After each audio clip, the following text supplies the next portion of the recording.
Ah, we're live.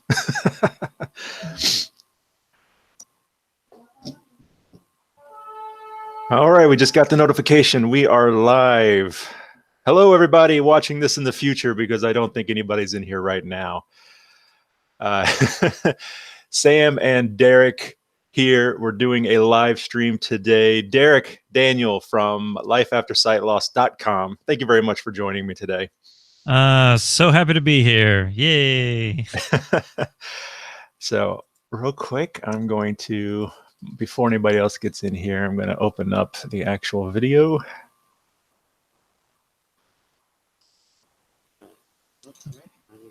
And then I'm going to turn down the volume. There we go. All righty. So, oh, we do have somebody in here. Oh, no, that's Rachel. Oh, no. My wife. Who cares about her? I do, Derek. That's a terrible thing to say. Oh, geez. Okay, she's going to hear that in like 3 seconds. Ah, Fantastic Wit is in the chat here with us in the room. Thank you very much. And Charlie, awesome. Welcome, everybody.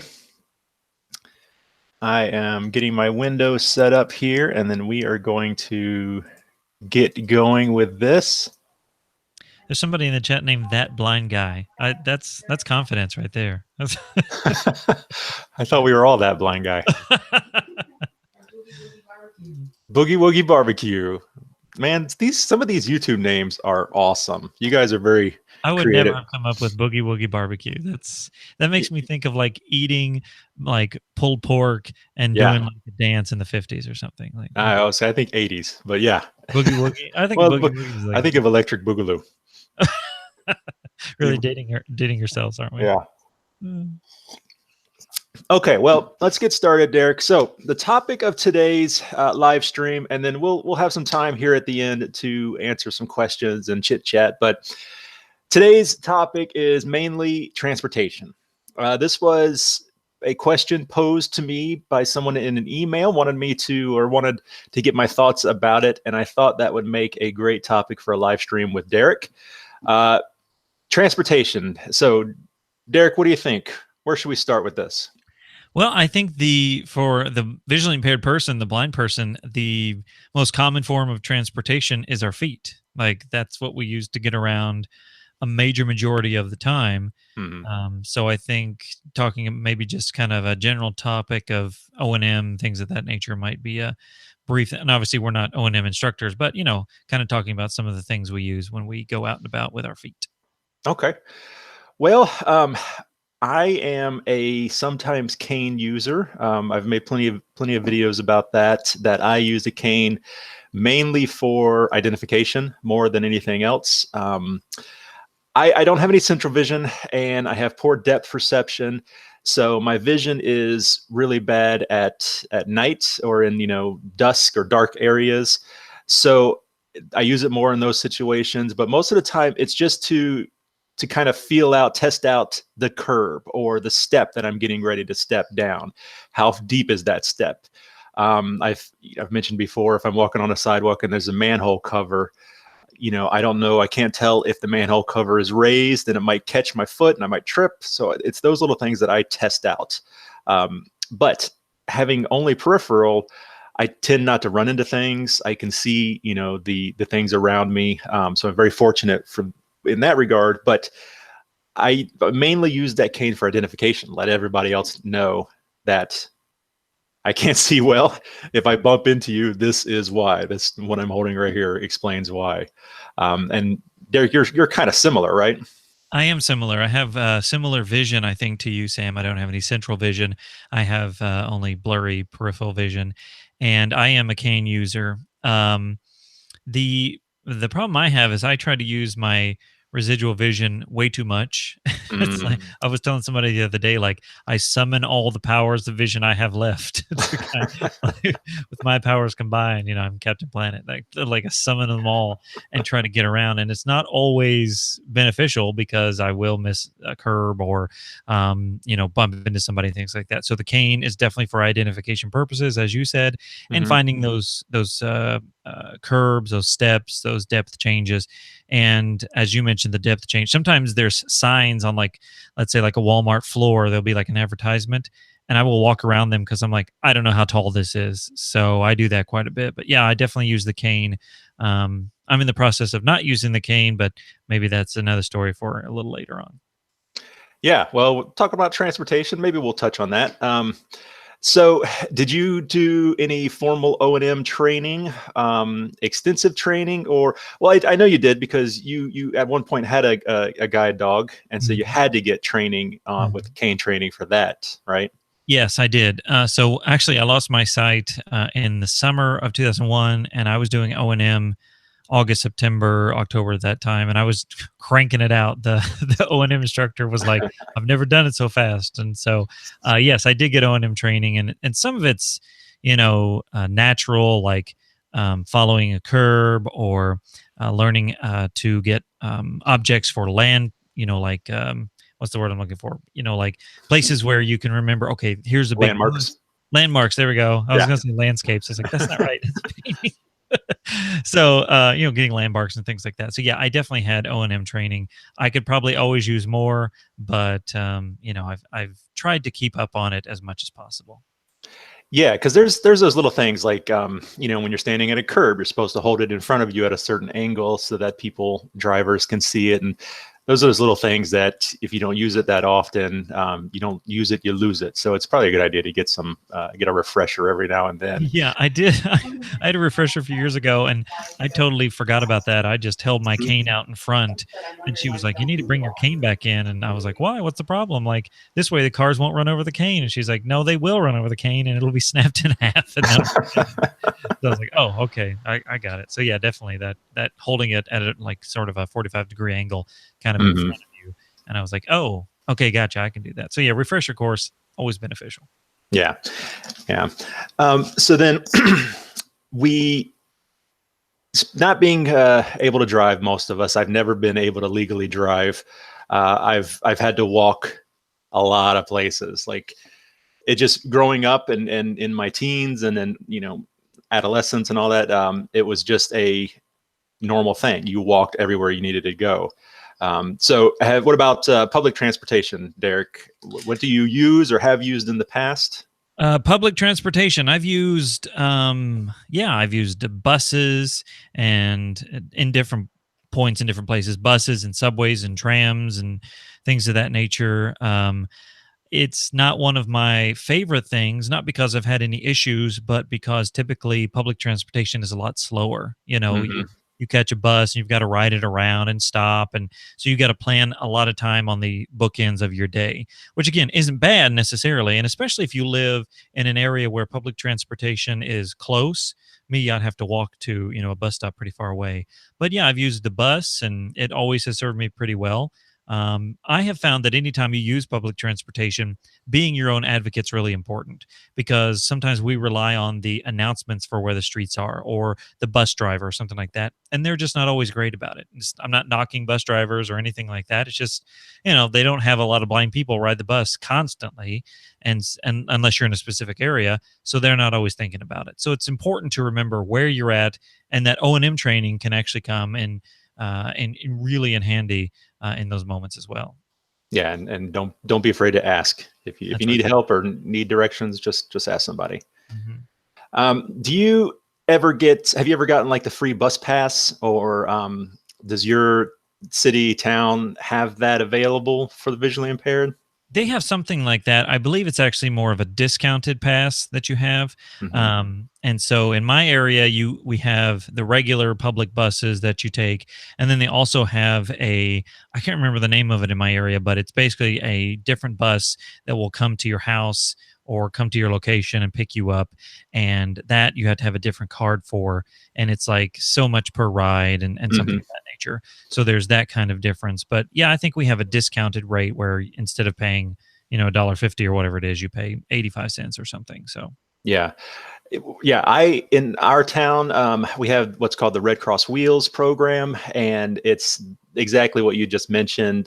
The door-to-door transportation for, I think it's people with handicap of some sort, and also seniors. And mhm. so it's awesome. I love it. I ride it. That's how I get home from work every day. And then, if I want to go to the grocery store, something like that, for me, it's $2 to go anywhere in the county. Uh, Oh, wow. yeah, so $2 a ride. So it's super, super, giving me that sense of independence. It is, you do have to arrange your rides a day in advance, at least 24 hours in advance, and they give you a half-hour window. So you could be picked up at the beginning of your half hour, and that's awesome. But you may be sitting around waiting for a little while. Yes. And then they also might have to go drop off 3 or 4 people before they drop you off. So, but you know what? That's a small inconvenience to be able to go anywhere that I want to for very inexpensively. Now, let me ask you this, because I'm sure there are people out there, maybe they're younger, maybe they've never done this before, they just lost their sight recently. What is it like climbing onto a bus with, it's fully disability, if you will? There's a lot of maybe wheelchairs, or there's older people, and you feel sort of out of place, especially never having experienced this before. Have you gone through any of sort of, now you've been visually impaired most of your life, but did you go through any of that, like, oh, I'm on the bus with, grandma and this person, like, not that any of that's bad, Yeah. but that transition time, did you have any sort of that emotional moment where you're like, oh, this is what I'm doing? Okay, gotcha. No, for me, what I experience more, and my wife and I were actually talking about this just the other day, is that as I said, uh, for the most part, I move around just fine. I don't run into stuff, things like that. So I don't look, air quotes, fingers, air quotes in the air here, blind. I don't look typically blind that everybody thinks of when they think of blind people. So I always think, well, these people probably think I'm faking it, like I'm scamming the system somehow by riding this bus when there's nothing wrong with me. So How dare this man claim this bus? This is yes, ours. taking our tax dollars. I know. So that's the only thing. But no, I think it's great, and they've talked about cutting the program, and I've always been like, hey, if you need somebody to argue over down at City Hall or whatever, let me know, because I will be the Yeah. first one down there. It's such a great program. So unfortunately, it's not available in every city. In fact, here where I live, there's a lot of rural areas, and they don't have adequate transportation. And I always feel bad for those people. Some places, of course, they're going to have ride sharing. So, I've done that a bunch. I think you have too. What do you think about that whole program? So ride sharing, are we talking Uber, Lyft, that sort of Yeah, thing? yeah, Yeah. So in my area, of course, I live in Indianapolis, and I don't live in downtown. I live in sort of the suburb in the southern part of the county, which is another good point to mention. As you said, sometimes there's rural areas and so forth. And even in a city like I'm in, I'm not right on a bus route. I'd have to go a little bit to get to a bus route, yeah. Same here. so it's not always advantageous. But something like a rideshare, okay, now we're going from walking, which you can't get to certain places walking. Then we go to public transportation, which you can get to certain places, but it's not near as convenient, but it's pretty cheap. Then you go to sort of what you were talking about, the maybe they come pick you up, but you gotta maybe schedule it out, and it's not quite as expensive. But then you go to something like Uber and Lyft, and they'll pick you up at your door, drop you off at the place. You don't have to schedule it. You can call them 5 minutes before you leave, usually, things like that. But it's a lot more expensive. So it's kind of, balancing out what you want to do. I've used Uber exclusively. I've never used Lyft, and there's no reason I haven't used Lyft, only other than I use Uber, and it's worked for me, and it's fine. Most of the people in my area drive for both Uber and Lyft. I've talked to them, but Uber has been very, very convenient for me. Yes, it costs a little more, so I don't use it constantly. But if I'm going to go to a place where I can get dropped off somewhere and walk to other places, very helpful, very beneficial. And I've had only good experiences at Uber. I've talked to other visually impaired people, especially with guide dogs, who've had not so great experiences. Mm. But so far, I've had really, really good experiences. What about you, Sam, and your experience? Yeah, I'm the same. I've only ridden Uber maybe a couple times. I mainly do Lyft, and I think that's just because that's what I started with. That Mhm. tends to be more popular here in the city that I live in. But as you said, there's really not very much difference. I hadn't thought about guide dogs and that whole situation. People might not want a dog getting into their car. Even though they I can't really say no, can they? But I don't know. I don't know Well, how the rules so about so that. yeah, legally, because they are a public service, they cannot deny you access because of your dog.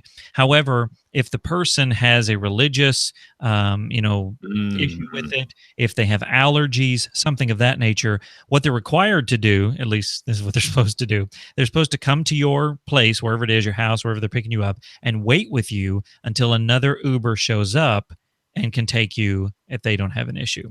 That's what they're supposed to do. Now, many people have told me they show up and they drive off and cancel the ride, and that's it. And so it's happened to numerous people I've talked to. And so it's probably something that happens on a regular basis. However, I've seen and talked to plenty of people who've had great experiences. The dog hops in the car, they've got no problem.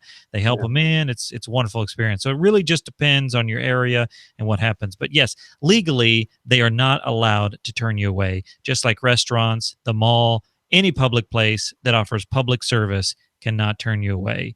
That being said, who really knows what goes down on an Yeah. individual basis? Yeah.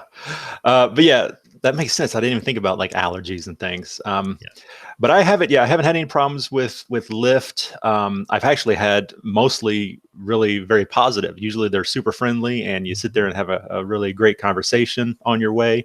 Yes. Um, every now and then you get someone that just doesn't want to talk, and that's fine. I'll just sit in the Sure. back and check my Mhm. emails or something like Mhm. that. I do the same. Yes. Yeah, or listen to my book on the Bard app. Um, but which is what I usually do. I have in the past, like, I'm sorry, I have to work on a project here. I'm not being rude, but I'm gonna have my headphones on, and then secretly I'm listening to my book because it's really at a really good point. Instead, instead of saying, "Look, I don't want to talk to you right now," I got. Yeah, I'm not trying to be rude, but I'd rather listen to this book. Oh, that's right. Um, I've even I there's an airport in a city near me that's about hour and 15 minutes away, and I've flown into that airport and taken a lift back home. How And much was that bill? May I ask for an hour and 15-minute ride? thankfully it was business, so it was covered. But Ah, that's good. it was over $100. Woo! I Yeah. know. And it's kind of a roll of dice. You're like, oh, am I going to get somebody friendly, or am I going to get somebody? I don't want to sit in the back of this stranger's car for an hour, not talking That's to anybody. that's true. But he Oh, ended up being amazing. This refugee from Africa, and he was awesome. It was a great conversation. that's Um, terrific. but yeah, so if you have it available, so I think Derek can agree. I recommend Oh, trying yeah. out Lyft and Uber. How's the Lyft app is? They've changed it recently. I made a video on how to do Lyft start to finish using like a screen reader on the app, and it's changed slightly since then. It's still usable. It's not as usable as it used to be. Mm. It's still okay though. So how's the Uber app?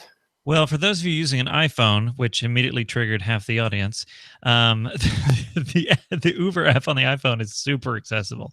I've had no issues with it. It's very easy, and Siri also integrates with Uber, so you could technically call the Uber with Siri. You could say, I need a ride from Uber, or call me an Uber or whatever, and they will say, okay.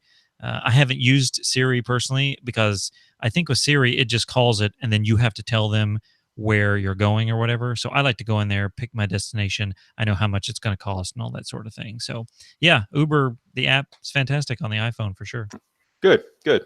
Okay, well, let's get into some answering some comments and talking with the people that are in here. If that's cool with you, Derek. Let's do it.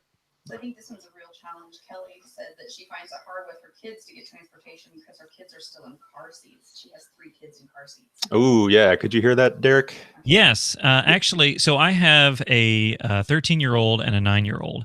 Now, it is not the same as 3 kids in car seats. However, my 9-year-old is still small enough where she has kind of a booster seat, and I Mhm. have used the booster seat. And we go to locations, and a lot of times I will put the car seat or booster seat in there, go, ride along, do the thing, get to the location wherever it might be, And if it's a restaurant, we just shove it under the seat. If it's a place, for example, we went to a place called Sky Zone, which is like a trampoline park here in our Yeah, area. pretty cool place. Yeah, it is great, and I almost die every time I go because I'm like, oh, I'm Because really you're out of too old shape. to be jumping on Yeah, I'm too old trampolines. to be jumping on trampolines.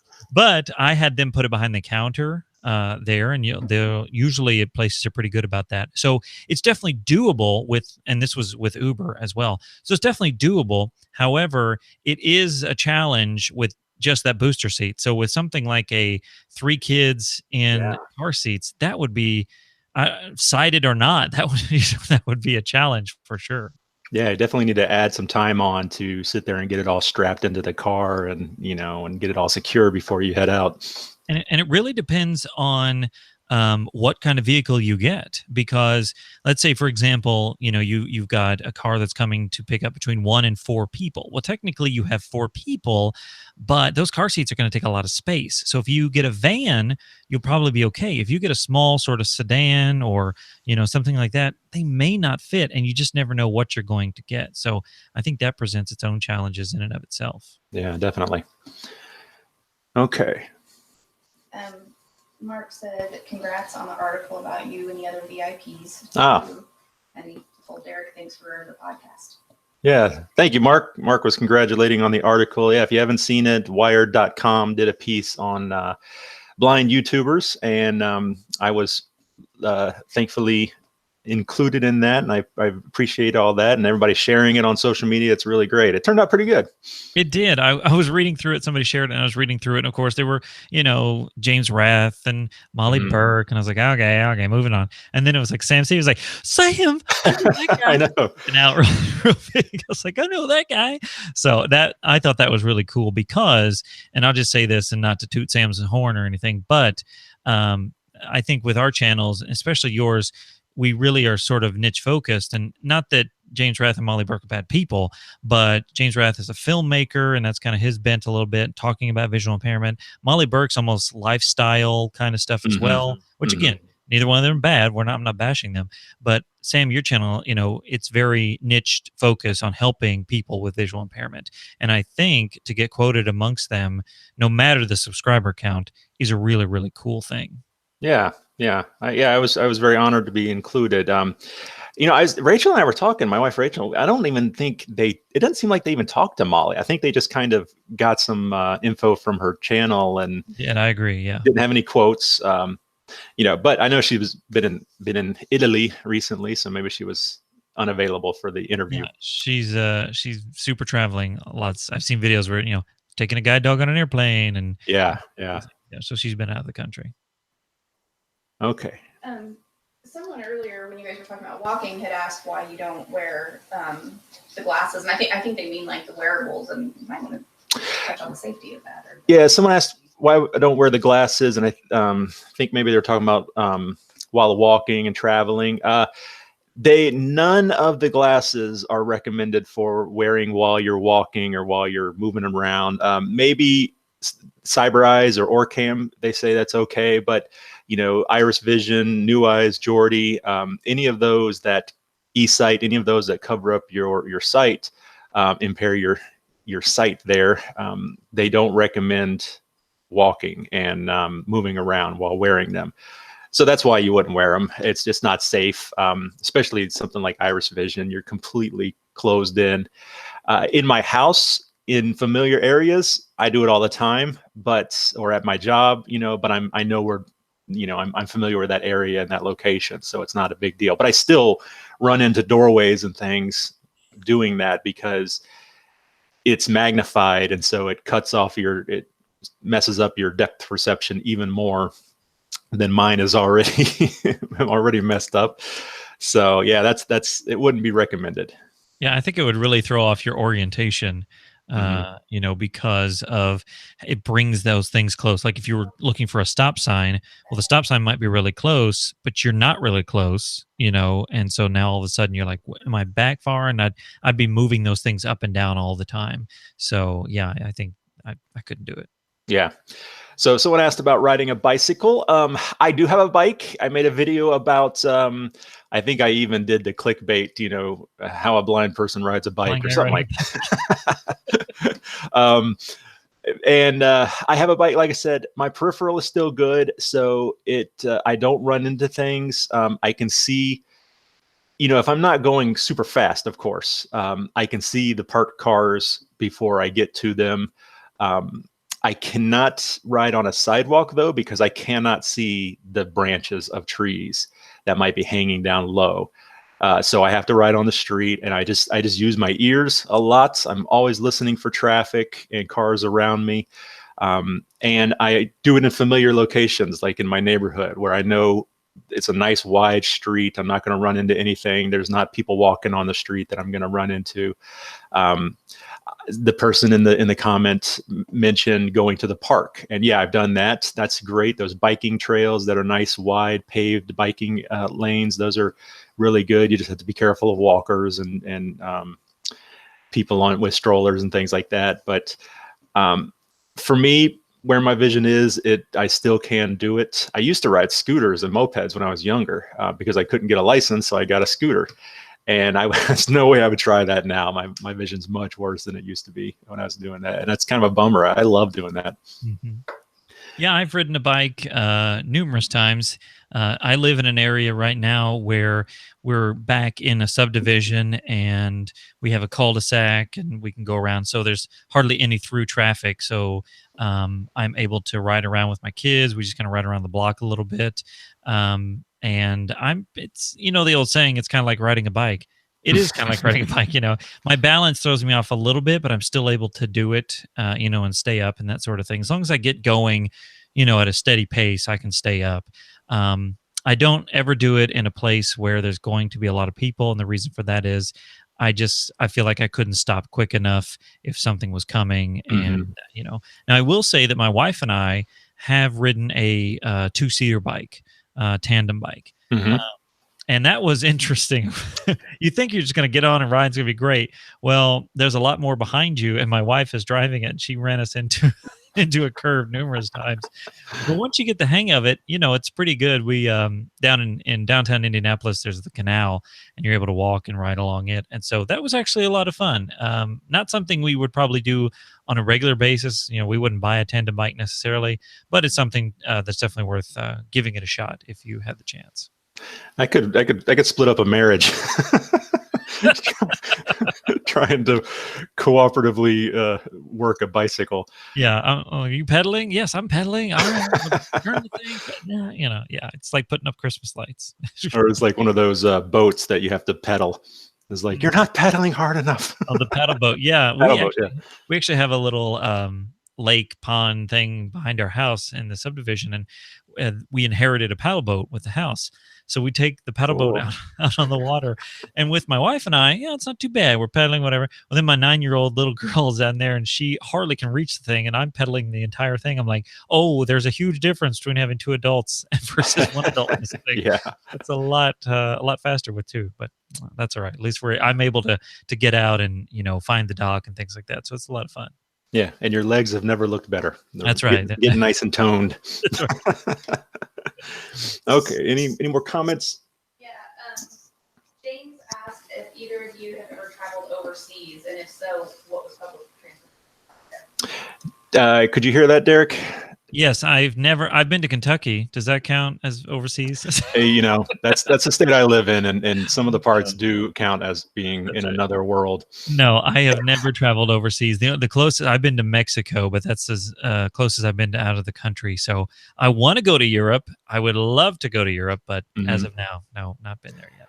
No, and I have not either. But I have talked to people, and I think they have cards that you can get, and maybe someone in the comments can shed some light on this, but I think you can get specialized cards for being visually impaired and riding the trains free and things like that. I know you have to register as a blind individual. You don't have to, but I think that's the process there is you register with the government. Yeah. Anytime I've heard somebody from the UK talking, they're always like, I'm registered blind. You know, the word registered. So I think it's kind of like in our country being legally blind, you've got that letter from your doctor and, things of that nature. We don't necessarily register with some registration. However, saying I'm legally blind, I think is kind of similar to them saying they're registered blind. Yeah. Okay. Someone wants to know if you use the Sunu Band. Someone asking if I use the Sunu Band a lot. I don't use it that much because its primary function is navigation. And as I said, I don't, with my peripheral being the way it is, I don't run into things very much. It would be great for locating things if I was traveling. I am going out of town next week, and I'm taking it with me just so that I can know what's around me a little bit easier, because it does that place finder. If anybody wants to learn more about Sunu, check out my video. It's crazy. The Sunu guys have been promoting that video a lot, and it's up to 20,000 views. Wow, that's I just saw it today. Yeah, in 2 weeks, it went up from like 5,000 to 20,000. It's insane. But this is a perfect opportunity. Let me take a minute here to announce or just do a little house cleaning. I am going to be in ATIA, the Assistive Technology Conference, next weekend, Friday and Saturday, down in Orlando, Florida. If anybody would like to come out, say hi, that would be awesome. I mentioned this in my last live stream. I'm just doing the exhibit hall. The exhibit hall is free and open to anybody, open to the public. You do need to register when you get there to get your little name badge and all that, but it is 100% free. And so I'll be walking around checking out the booths Friday and Saturday. If anybody would like to come by, that'd be awesome. I'm doing that. And then I am almost 100% sure, 99.9% sure that I will be at CSUN in Anaheim, California, in March 12th through the 15th. I'm going to be there at that. CSUN is another big assistive technology conference. ATIA and CSUN are the two big ones each year. So if you're in the California area and you want to come out, I would love to meet you guys there as well. Wow, Sam's really making the rounds. That's going, and both places are warm, so yeah, that's what you need to do. Go to although right now I think Orlando's in the 60s, which is freezing for them. Get out the jackets. What are we doing? Come on. All right. Chad just said he'll be there Saturday. Chad, come find me. I'll be wearing my big Blind Life shirt and carrying a camera. You can't miss me. Unless you're totally blind. Unless yeah. Only walk right past him. I'll just walk around and randomly like, I'm Sam. Sam the Blind Life. Just randomly yell out. You need to get like a beep or something on you. Just beep, beep, and they'll just follow you. Oh, Sam's over there. I'll track him. That's right. Somebody was asking about navigational apps. If we ever use any navigation apps, what we use. I pretty much just stick with Google Maps. I'm an Android guy, so it's easy just to say, navigate to Barnes and Noble or whatever, and you can change it to walking directions as well.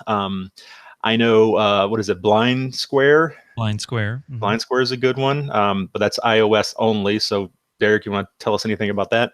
I'm working on getting Blind Square. I've not used it as of yet. I've heard really good things about it. Yeah, me too. It costs money, so I got to work on getting that. But yeah, I've heard it's good. We'll see. Yeah. There's one on Android, and I'll grab my phone here in a second. It's Loresno or something like that. Blind Triangle. Because they got to be different. I'll see. We'll come get some more comments, and I'll look real quick. I think with apps like that, I use Apple Maps. I'm on an iPhone, but Google Maps is a little better. I'll just high five to the Android people. But I will use that, like Sam said, and go to walking and that sort of thing if I need to get directions. And I have my Apple Watch as well, so it'll buzz on my wrist if I need to turn and things like that. I have used an app called Soundscape. It's made by Microsoft. It's not so much a navigation app, more of you have to wear headphones, and it'll give you a picture of what's around you. So it'll tell you how far streets are coming up, and it gives you a 3D picture. So like if the street turns right but not left, it'll only say it in your right earbud. So it's called Soundscape. I think it's totally free on the iOS App Store. So you can check that out. Again, it's not going to give you directions, but it will help you to kind of get acclimated to the area you're walking in. Okay. The app that I was talking about is called Lazarillo. I have no idea where that name comes from. Lazarillo. That's Godzilla's cousin. Yeah, that's Godzilla's visually impaired cousin, Lazarillo. There you go. Chad said he's going to be wearing his shirt at the ATIA his Blind Life shirt. So that's All awesome, right. Chad. When we find each other, we will find each other. I'll find you, Chad. Oh, We need to take a picture together. All right, let's see. I'm drinking my coffee.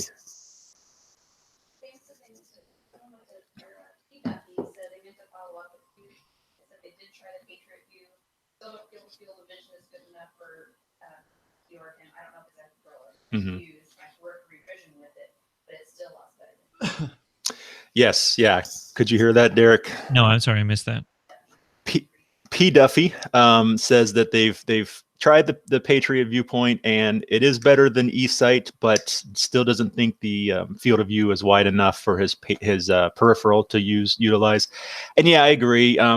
They are the best things, Patriot, Iris Vision. I haven't tried. I did try the new Cyber Eyes, which is made on the same hardware, and so it works pretty much the same as the others. I haven't tried the most updated version, but all of those devices, they're better than the other central cameraed ones, in my opinion.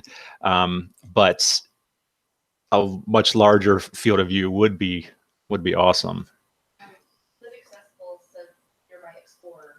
Oh yes, of course, yeah. Nearby Explorer, Carrie from Live Accessible.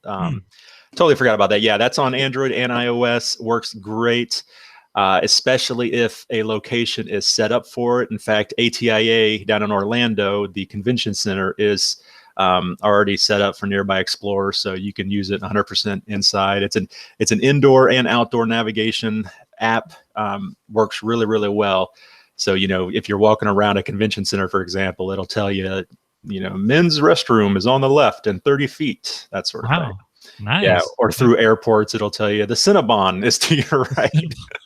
Can you tell it not to tell? Don't eat this. It's terrible for you, but it's on the right if you want it. I love Cinnabons. Oh, they are delicious. Yes. Let's see. Mark said, "Is the smart cane for real?" Is the smart cane for real? Oh yeah, it's for real. There's several types of this. It's basically using sonar. If it's the one I'm thinking of that you're talking about, has a little handle or a little device that sticks onto the handle of the cane and uses sonar to detect objects in front of you. It is, yeah. It works very much like Sunu, very much like the Buzz Clip. I haven't tried one in person yet. I've seen lots of videos and things like that about it. I'm hoping to get my hands on one. Maybe I'll see one next weekend at ATIA. But it just kind of adds a little extra layer of accessibility, I guess, for using your cane. Derek, have you ever tried any of these? No, I've not used a smart cane as of yet. I've seen some different variations on them, like you mentioned, with the echolocation, that sort of thing, and vibrating. But I don't know if that would throw me off or not. Like holding this cane and trying to focus on 8 things, and all of a sudden it's vibrating. I'm like, what is happening? I don't know. Like I don't know if that would throw me off. It's definitely something to try, and I think it's one of those things you got to try to really determine if you're going to be able to use it well. Yeah, try, and then of course, practice with it. It's going to be strange. A lot of people they something sounds exciting and they try it and it's frustrating and they stop. It happens not only to the visually impaired, it happens to everybody. Mm-hmm. But if it just takes some practice, you got to stick with it. Of course, any new thing is going to be hard at first. And then after you've given the old college effort, it still might end up not being for you, and that's totally fine. But at least you gave it a good solid try. Absolutely. Yeah.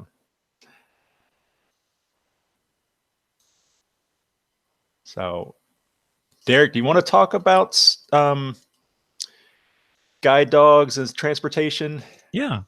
Okay. So, for those of you who watch my channel and check it out, I am in the process of applying for a guide dog. And I've mentioned that on the channel, so it's not new information. My application is completely in, and they've turned it in, and so now I'm just waiting to hear back from them on if I will be accepted or not. The person who came and did my home visit said, I'll be advocating for you, so let's hope for the best. But I have used a guide dog in the past for 6 or 7 years, and guide dogs are fantastic. I can't say anything horrible about them. Now, I will say this: guide dogs aren't for everyone. Let me just go ahead and make that clarification.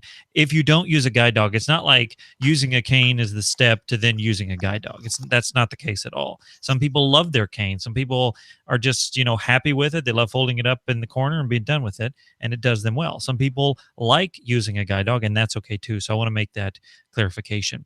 The big difference between using a cane and using a guide dog is the guide dog is going to give you a lot less tactile feel when you're walking around things. So your cane is going to find every curb, every uneven part of the sidewalk. It's going to find the trash can. It's going to find things in your way. It's going to find all that stuff. Which, if you like that tactile ability, then the cane is definitely for you. The dog, however, is going to walk you around things. If you can get around the trash can without stopping, it'll just walk you around it, and you don't need to worry about the trash can. For me, I like that idea. I'd much rather just get around it and not worry about it. Some people, they just like that tactile ability. So that's really the biggest difference. And of course, as we talked about earlier, using a dog presents its own challenges with, getting on transportation. That could be an issue. You also have to feed and water the dog. You don't have to groom the cane, stuff like that. And that's a whole nother topic in and of itself. But I have found that transportation with a guide dog, getting around, walking, that sort of thing, a lot of people have mentioned, and again, I'm not saying that everybody's like this, but a lot of people have mentioned they end up walking faster with a guide dog. They can get around a little simpler. And using a dog just presents its own different sort of things, where a cane presents its own sort of thing. So if you have a dog and you are watching, I'd love to hear your thoughts in the chat or whatever, because maybe you have a great experience and that sort of thing. So I will keep you guys posted as my application goes through, but I'm really excited about it. I know that Sam and I have talked about guide dogs, and Sam's addressed it on his channel as well. And like I said at the beginning, guide dogs aren't for everyone. And if you're interested and want to know more about them, you can check out, I have a video on my channel talking all about them, and you can always send me an email or send me a comment, something like that. I'd be happy to answer more questions. Yeah, and then something else to touch on is the training too. It's continuous. You have to keep up with that training, because just like we said before, if you don't use it, you lose it. And that's the same for the dogs too. Yes, absolutely. Continual correction and all that.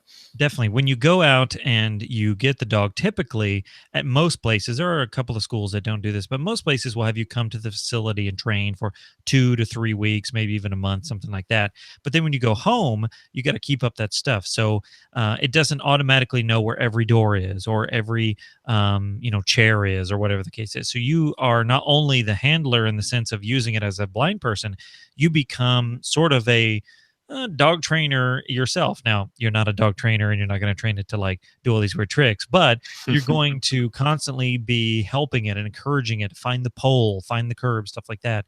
And you got to keep up on those sort of things. You can't just expect it to work, only using it twice a month. So yeah, definitely the training is ongoing and ever present for sure. Yeah. And you mentioned not every person is right for a guide dog. And that's very true, because I've seen some not every person should have a guide dog. I've seen some people that it's like, oh, that poor dog, because they need. And I was at ACB conference this past year, and I was surrounded by booths of different guide dog places, and chit-chatting with the lady next to me, and we were just talking about the discipline, how you have to constantly correct them, and she's like, and some people don't, and those dogs just get. And it's not their fault. They just start to revert back to being a normal dog.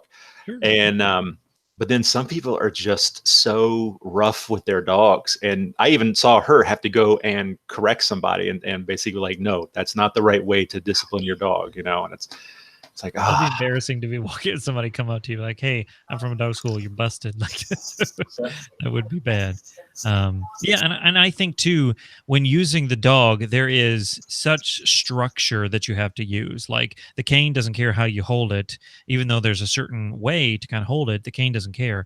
But when you're giving commands to a dog, when you're giving forward, left, right, halt, things like that, you've got to keep it so consistent. And when you get lax after you've used the dog a couple of years, like, oh, he knows what I mean, and it'll be fine. Like, no, you've got to keep it very consistent, and that can be a challenge for some people. And as you mentioned, some people are very lax, while others are like extremely rigid, and neither one is the right answer. You've got to keep it in the middle, and so I think definitely if you're interested in it, it's something to look into. I know Kayla with a C did a video. I don't know if it was recently. It was recently, yeah. I think it was. Where she talked about why she didn't have a guide dog and the reasons for it. And I kudos to her for talking about that, because some people are like, oh, what are you saying? The guide dogs are, no, she was talking about her personal things and, just why she doesn't have a guide dog. And one of the things that she mentioned was, having issues with access, because, nobody turns you away for having a cane in Walmart. But when I had a guide dog, people tried to turn me away. Now, I never had anybody push me out or call the cops or anything, but I was like, no, it's a guide dog. It's fine. And having to, repeat that. So that's always an issue as well when it comes to guide dogs. Yeah. Someone was asking about having guide dogs if you already have other dogs, and does that cause any issues? And I've never had one, of course, so I'm not sure, but I've known people that do have had pets and then got guide dogs, and it's generally not going to be an issue for the guide dog because they're trained to handle that situation and be calm around other dogs and things like that. It's more if your dog has a problem with other dogs, that might be the only issue. Would you agree, Derek? Yeah. I will say I had a cat with my guide dog, and they got along tremendously well. In fact, when I was gone, the cat would sleep in the dog's bed, I think because he missed him or something. But yeah, you can totally have a guide dog with other pets. It all depends on your other pets, as Sam said. They advise at different schools to bring them out and introduce them on neutral territory, maybe at a park or somewhere in that, so the dog, your pet dog, doesn't have territorial issues right there.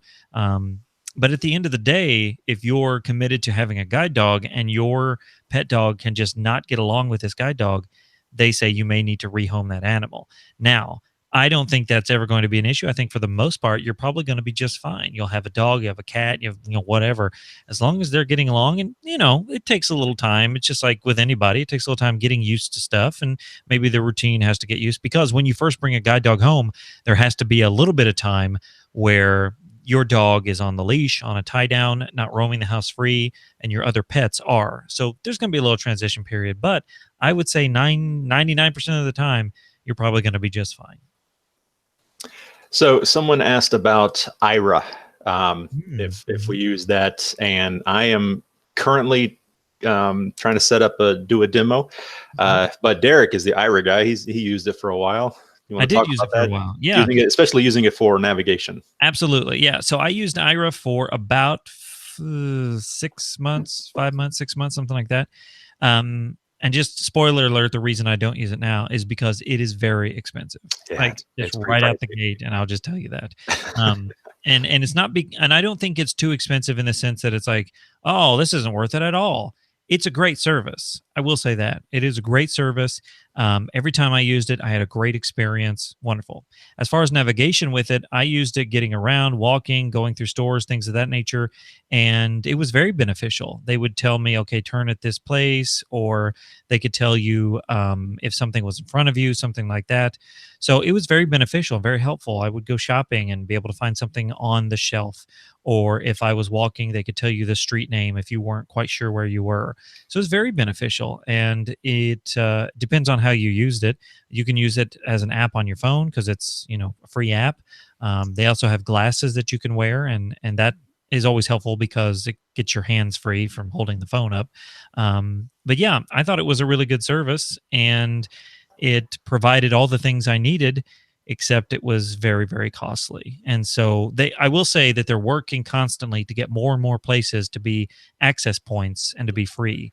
I know a lot of airports are access points now. I think Walgreens just came on a couple months ago, and all Walgreens are free access points, which basically means when you go in there, you don't have to pay for minutes. And if you're unsure of how Ira works, it's kind of like a prepaid phone.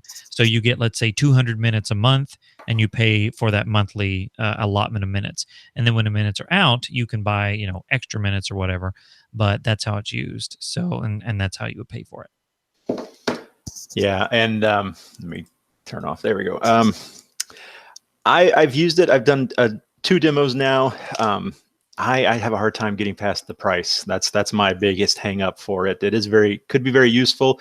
It's one of those things too that, for me, I would probably only use it if I were traveling, and if I were traveling through airports and things like that. I wouldn't use it too much in my daily life.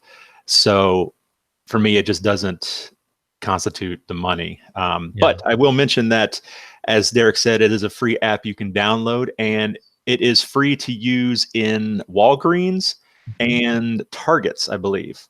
Oh, I haven't seen that yet. Yeah, so if you go into Walgreens, you can test it out. You can use it as much as you want and help you find whatever you want. You can store up all your questions and then go to the Walgreens and then just stand in the middle of the Walgreens and be like, okay, like bring all your stuff. Like, what does this paper say? I had this at home. I need you to know. Like, yeah. Now we're gonna do my taxes. Now we're gonna do. Sir, you really need to buy something. Sir, we need to get out. No, and you are talking to a sighted person, and some blind people have issues with that because they're saying like, oh, well, that takes away independence because you're having to depend on a sighted person, and it really doesn't, at least not from my vantage point. It's the same thing as asking somebody to help you determine what this is. If you're in a grocery store and you weren't sure what was this package, you would ask somebody, can you tell me what this is? Okay, thanks. It's the same thing, only you have them right there with you all the time. So I really don't think, and they're very keen on, if you're walking around out in public and you don't have a cane or you don't have a guide dog or you don't have a mobility tool, they will not help you. And the reason for that is because they don't want to ever take away your skills of orientation and mobility and things like that. So it's not a replacement for, okay, you just tell me where to go and I'll follow you. They're not going to do that. You still have to know where to go, just like using the cane, just like using the guide dog. They're just there to be what they call a visual interpreter. That's pretty much the basics for it. Yeah. I wanted to really quickly, since we're talking about apps, and not really an app, but I just saw this morning that Libby Thaw, who is a friend of the channel, she's been on the channel before. She is the amazing woman behind the Checkered Eye up in Canada. She has just started a new website called Blindness is a Spectrum. I believe that's what it is. I'm trying to. Yeah, I believe that's what it is. I was trying to find it on my phone here while Derek was talking. It looked really cool. I saw someone mention it in one of the Facebook pages, and I didn't have a chance to, or I just kind of glanced at it while we were in the car driving. And so I haven't got a chance to look deep into it, but some of the I don't know if it's a blog, it might be a blog, but some of the topic or the names of the sections were really, really great. So go check it out. I'm sure there's a link on one of the Facebooks. I'll add a link in the description of this video at the end here. Low vision to no vision, blindness is a spectrum. And I love that. I might have to steal it and put it on a shirt. Have like a thing going across the shirt. That's the spectrum, I think. Yeah. That's kind of what her logo has. It has that gradient image there. So that's pretty cool. I think that's really important because what the world? Can you still hear me, Sam? Yep. Yeah, you're good. Just checking. My screen did something weird. Anyway, I think that's really important because so often people assume we're all totally blind, and we're not. It's a huge spectrum, going from sighted all the way to being totally blind. So it's just a huge spectrum, and I think that's really important. Yeah, absolutely. Let's see.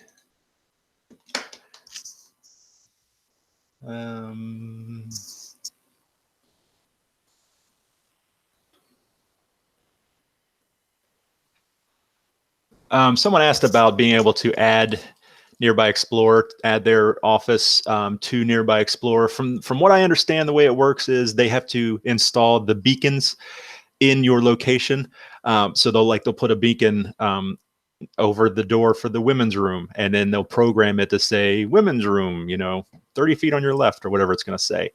So you would need to contact them.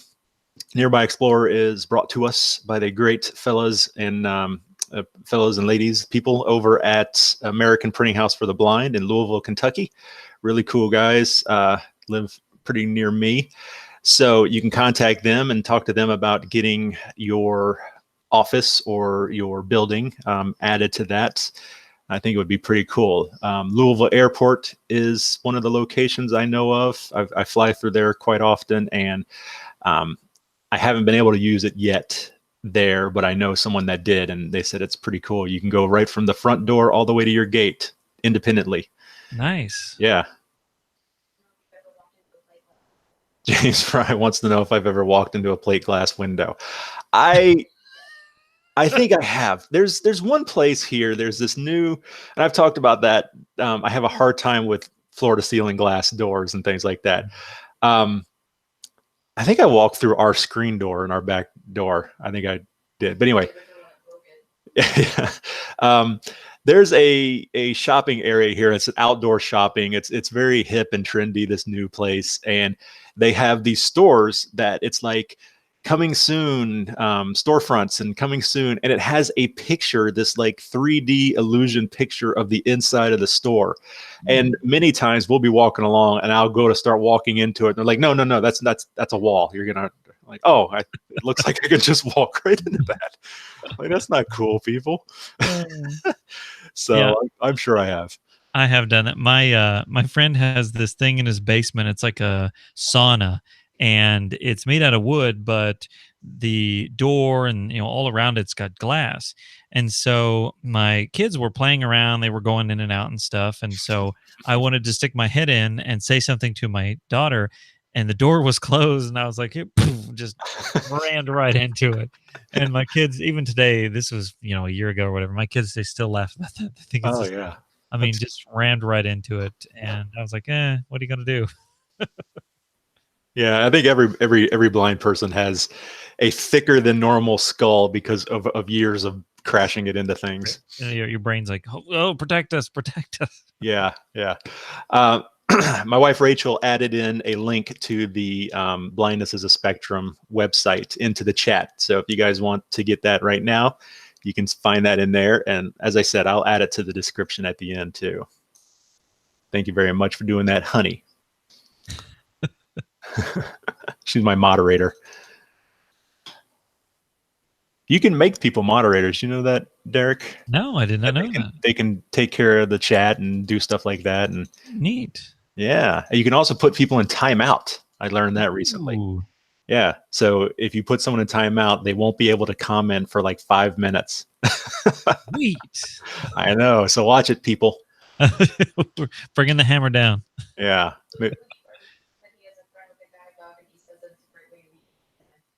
Yes. See, let's talk about that. That's the whole aspect. Did you hear that, Derek? What was that?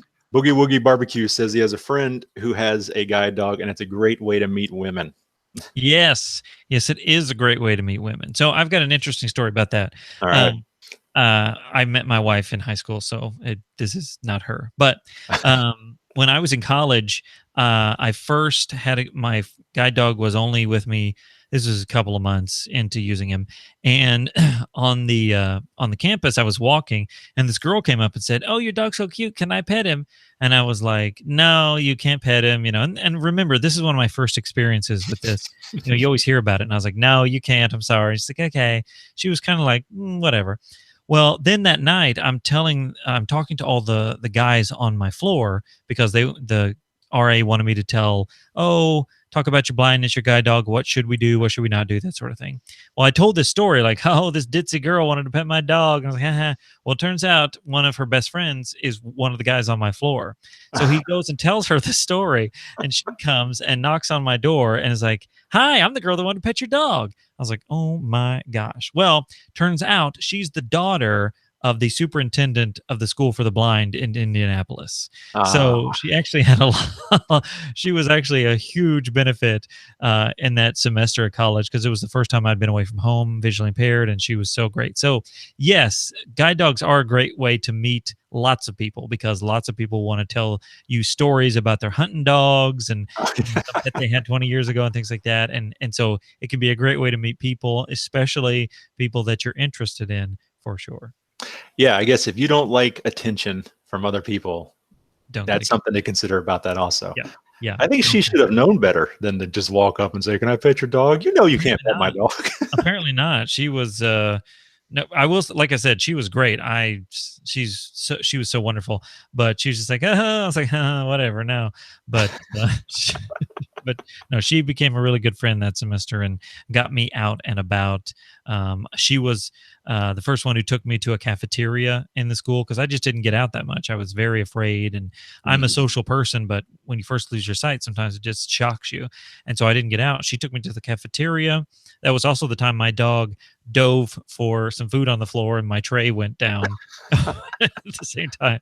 So yeah, no, I agree with Sam. If you don't want to talk to people, if you're not social, if you don't like that attention, don't get a guide dog because you will get that attention. Doesn't matter who you are, what's going on. People love the dog. The cane's kind of like, oh, he's got a cane. He's weird. The dog almost is like this invitation, like, come talk to me, please. So, which I enjoy, and that's okay. But Yeah, you nailed that one. He's got a cane. Stay away from him. Vincent's in here. Hello, Vincent. hello, Vincent. He said he has blind friends and they're a married couple. She uses the dog and he uses the cane. He said when out walking with him, she walks really fast and he walks slower. I'm concerned. Huh. Person with the dog walks faster than the person with the cane. Yes, and I've heard that from numerous people. They'll say they walk faster with the dog. I find it. I don't know if this is true. I'm just trying to think from my own, ability in walking and such. With the cane, one, it's just physical. You're always kind of halting every time you hit a crack Right. because realistically, you should stop at those things and make sure it's not a step or whatever. So you're kind of always halting. Now, if you're walking in your neighborhood, that's not a step. You're probably just jumping over it, but you're always just kind of, oh, no, no, that sort of thing. And with the cane, you don't want to ram into it because if you've ever had that experience of being rammed into the gut by that cane, it does not feel good. But with the dog, as long as it thinks you can get over it and get past it and get around it, as I mentioned earlier, if you can get around the trash can without, uh, running into it, then it'll just get around it. And so the dog hits this sort of higher stride and quicker pace, whereas the cane doesn't. Now, that's not everybody. I want to make that clear, but I've heard from numerous people that they do walk faster with the dog. Yeah, like you said, it makes sense.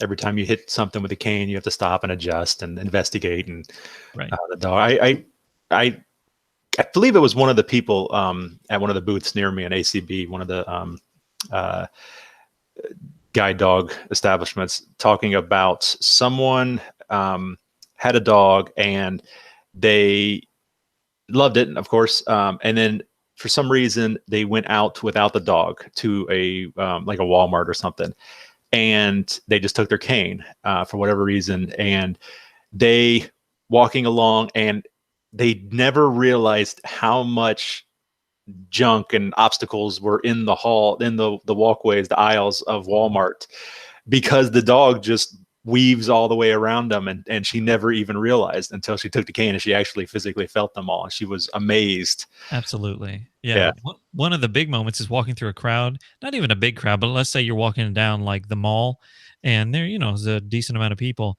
The dog will get you because the dog doesn't want anybody in front of them. I have found with many dogs, and they want to get around these people. And so they'll just whip you around people left and right. And people get out of the way. It's like, oh, this is dog with a cane. And Sam, I'm sure you've had this experience. You end up whacking people in the ankle because, it's like, get out of the way. And so I do it on I purpose sometimes. love when they whip around. They're like about to scream at you and they're like, oh, dang it, you're disabled. I can't say Yeah. but that's just how it goes. But yeah, the dog will just whip you around that stuff. And again, I remember when I got my dog, there was a lady there who had used a cane for years, like 40 years, and was getting a guide dog, and just really was struggling without her cane because she had so gotten used to that tactile ability. She'd walk along the wall. She would make sure that she didn't move into open space without clear lines and that sort of thing, which is good, but it almost hindered her at first. Now, she got over that and was able to use the dog well, but whenever you get that tactile ability and it's hard to let go of when you've used it for so long. Mm-hmm. Yeah, that makes total sense.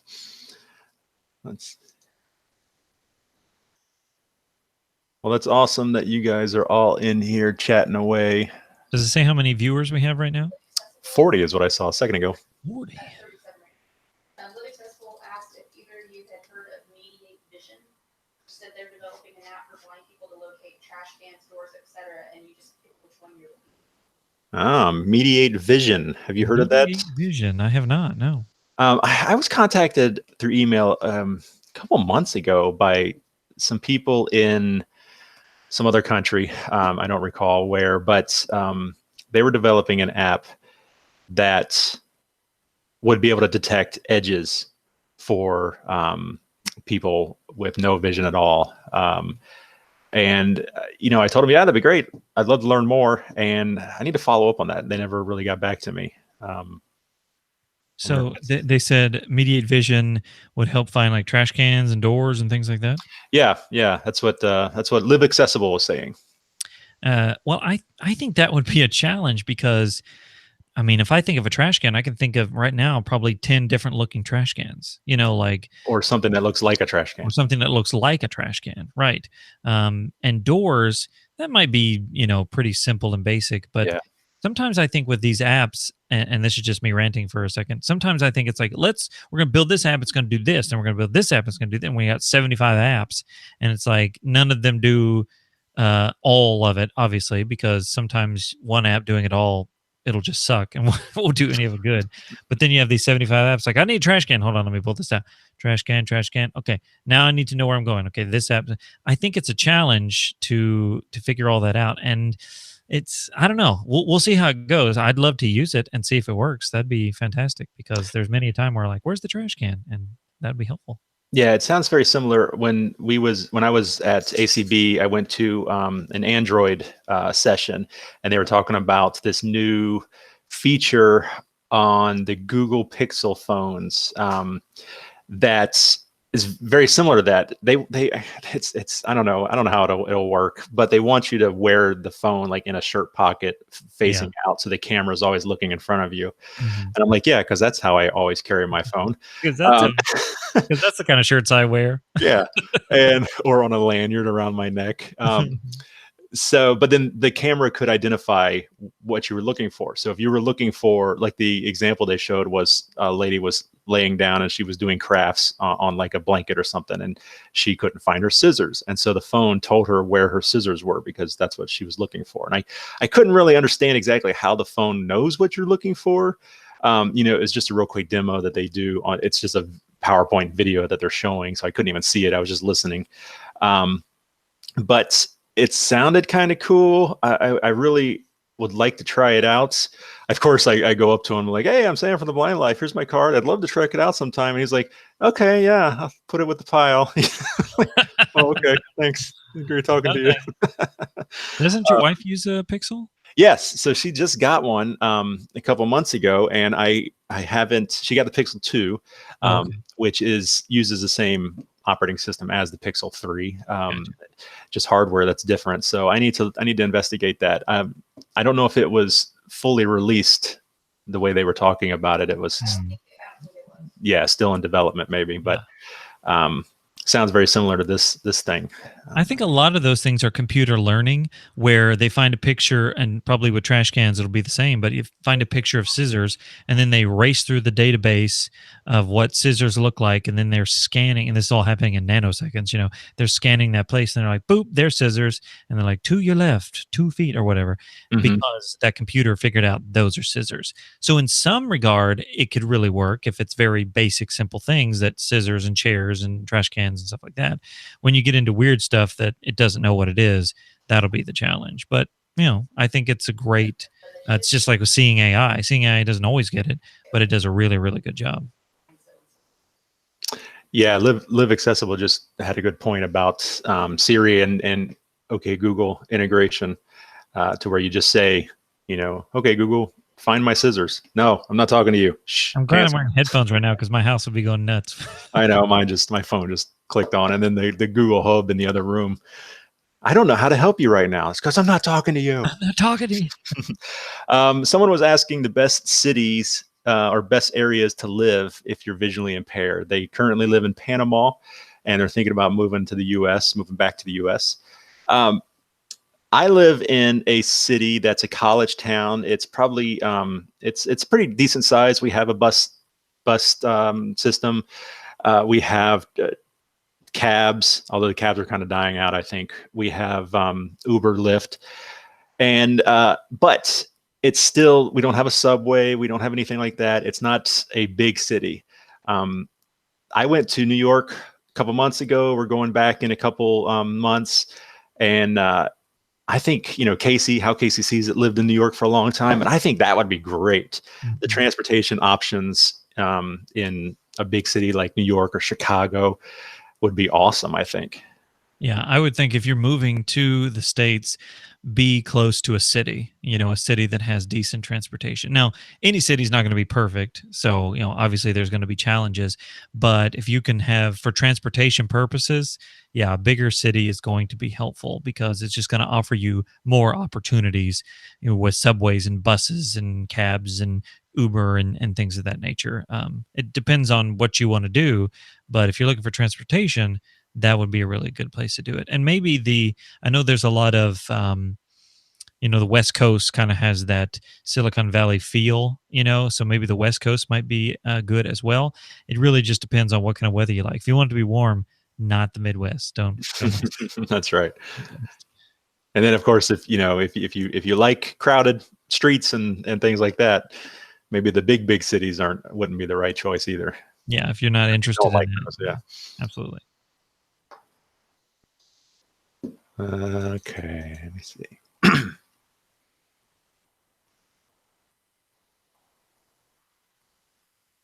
Someone said, yes, Rachel, pixel for the wind. For the win. That was Carrie. I think if I was going to use an Android phone, I would use a Pixel because it's got the most vanilla version of Android. Yes. Now, that can be a drawback, though, because vanilla Android doesn't have a very robust accessibility. It's kind of like bare bones accessibility. Interesting. It's got TalkBack, of course. It's got the screen magnifier, inverted colors, things like that. But you can't raise your font to very much. You can't make the font any that big. Now there are apps, of course, that will augment that, and you know, you can boost your font even much more than that. But I've always really liked Samsung. I thought Samsung just had a better accessibility suite of accessibility apps. Now, of course, just my opinion. I love Google I love Pixel as far as performance and all of that. You know, it's stock Android is going to be faster and more reliable than something like Samsung that has a lot of its skin built onto it. But I digress. I'm going back into my Android video days. But like Samsung, you have a lot more options for increasing the font size right out of the box without adding any extra apps. They have other accessibility options on top of just what stock Android has. Gotcha. But of course, you know, like I said, just my opinion on that. Well, you've used Android for a long time, so I'm sure you probably have knowledge of those things. Yeah, and like I said, I used to, you know, in my old videos, my old YouTube channel, I would modify Android. So I'd taking off the operating system, tweaking it, making it awesome, and then putting it back on. So I learned a lot doing all that. That being said, I think I am switching over to iPhone. Oh my gosh! I know. Damn. I know. Oh. Everybody in the chat room who uses Android just died a little inside.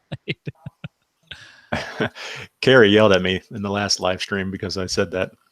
I'm sure she'll do it again here in a second. Someone was asking about interviewing for jobs. Is that right, Rach? Interviewing for jobs, advice on that when you're visually impaired. We've talked about this in other videos. You know, it's going to be different for everybody. Of course, everybody's going to have their own opinion on it and their own beliefs. I have always been, you know, you don't want to walk in and as you're shaking the guy's hand, say, I'm blind, I can't see. But you also don't want to hide it. You don't want to say, well, they can, and this is just my opinion, of course, preface that. They have to hire me no matter what, so I don't need to tell them. And yes, that's true. But what if they're like, okay, we're hiring you to drive the forklift, and you know, you can't drive the forklift. I'll give it a shot. What? Yeah. Or they're hiring you for something that is going to be very site demanding. and you can't do that. So it's better to be honest, because then they're going to think, oh, this guy was deceiving us, or this person was trying to deceive us. Mhm. And that's never good. So my recommendation is just be honest, be upfront, because then they might be like, oh, well, we can work with that. We do have a spot, I think, that would work for you, or we can talk about getting you accommodations and that sort of thing. Yeah, when I did a video about it a few months ago, and my personal opinion, and again, as Sam said, it's just my personal opinion. I let them know, excuse me, as early as possible, and the reason for that is so, as Sam said, they don't feel like I've hidden something or I'm deceiving them. Because if they come in and they're like, "Okay, we'd love for you to have the job, and by the way, you got to buy me all this stuff because I'm blind," they're like, "What?" So it just depends on what you want to do and how you want to face it.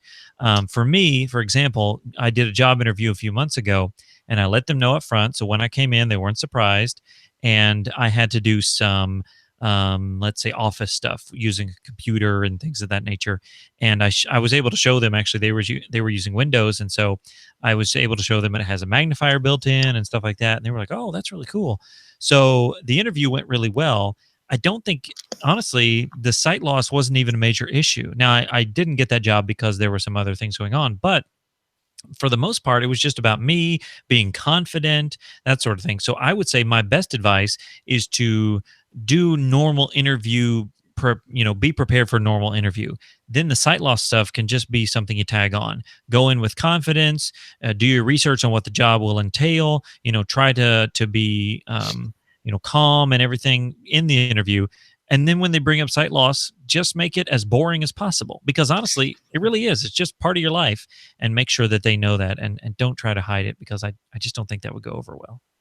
Yeah. And then if you do have a job, I spoke with somebody last year that they had worked at this position for a long time, and their eyes were getting worse and worse and worse. And they were at the point where they needed accommodations, and they were afraid to say something, maybe for fear of retribution, like they would get fired because they no longer could do the job as it was. And I said, you know what? There's not really much choice. You have to. You can't do it. So you have to say something. And if that's what happens, then maybe there's some legal things you could do, but I don't know. But don't be afraid to ask if you do need something. If you go into the interview and you say, yes, I'm visually impaired, but I know I can do this job if I get this computer, or if I have this certain situation, don't be afraid to ask for that.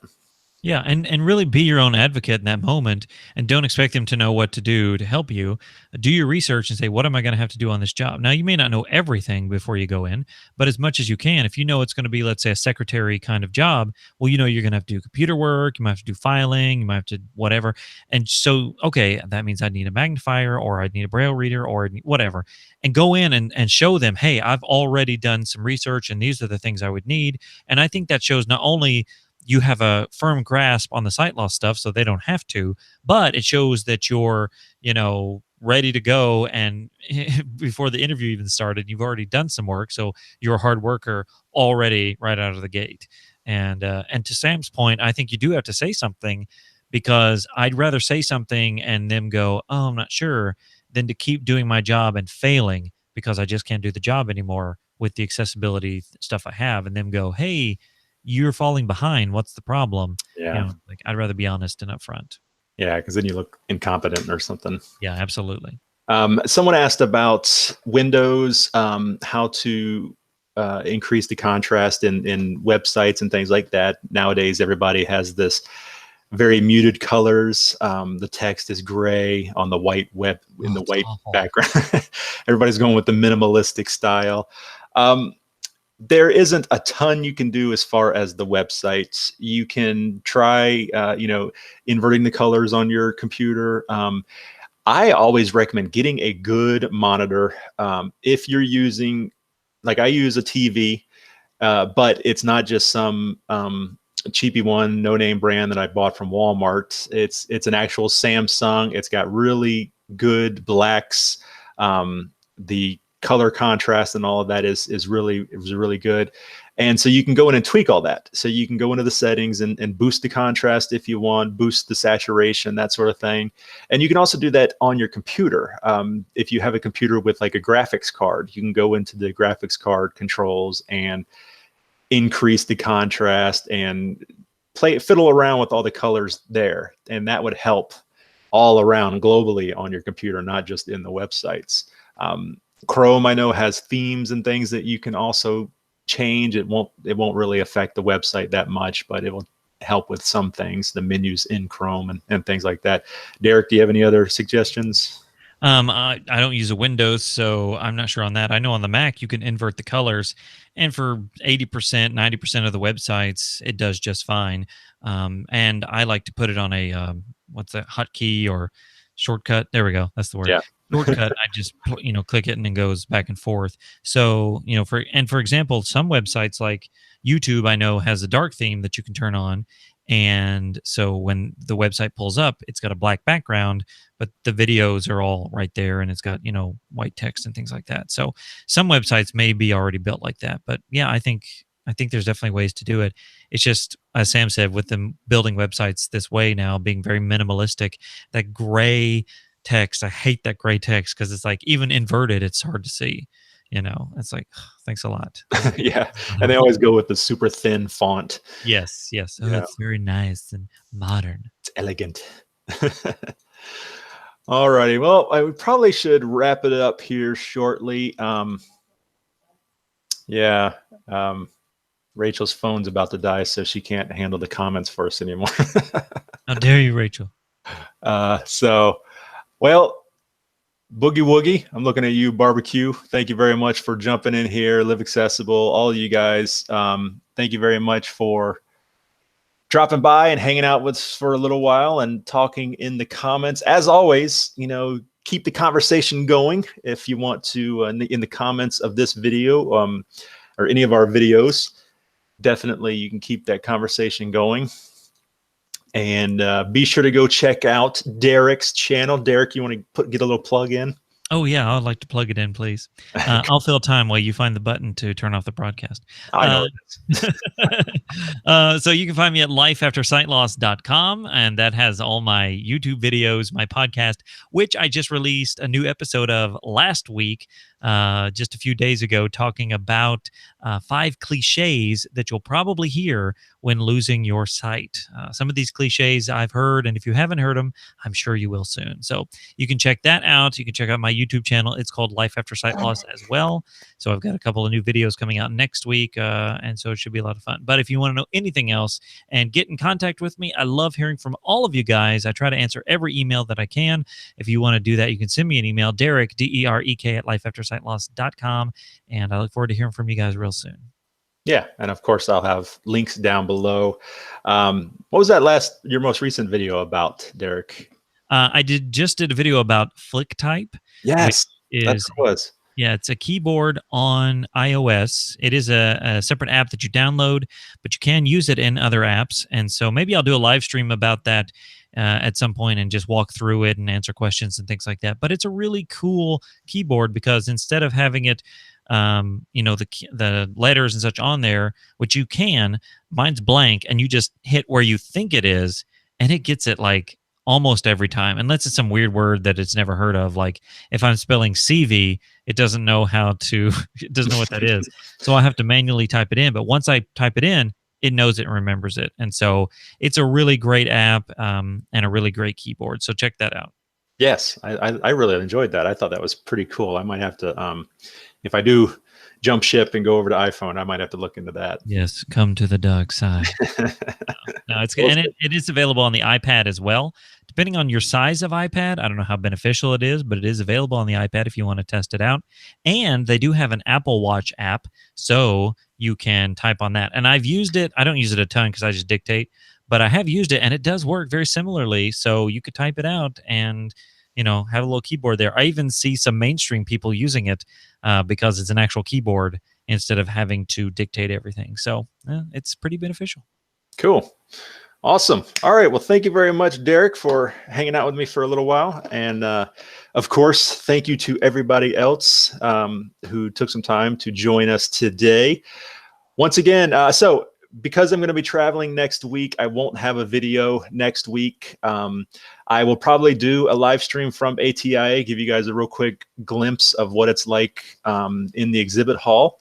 And then after that, of course, lots of videos about all the stuff I saw coming out shortly after. So stay tuned for that.